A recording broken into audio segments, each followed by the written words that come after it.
These protests are fundamentally about two things: a belief that the Maduro government is abandoning democracy, and anger that this country is in the midst of the steepest recession of any nation in the world that's not at war. What's more, the protests themselves are also having their own effect on the economy.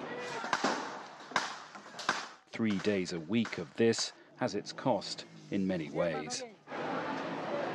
Take this shop in eastern Caracas, 2 blocks from where the demonstrations happen.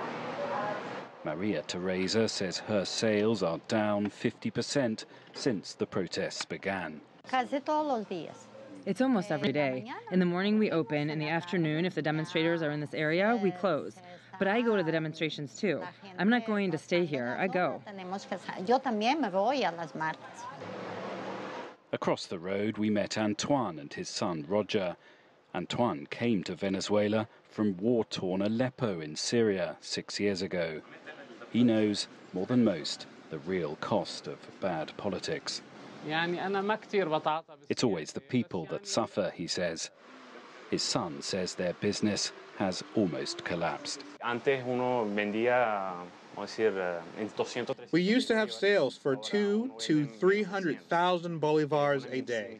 Now we are selling less than 100,000. That's nothing if you exchange it to dollars. It's as if we're wasting our time opening the shop.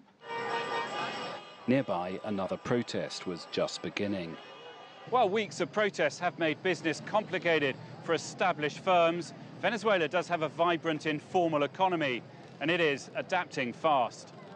Alongside the demonstrations, a small industry has set up, selling the bare essentials of protest, from water to T-shirts.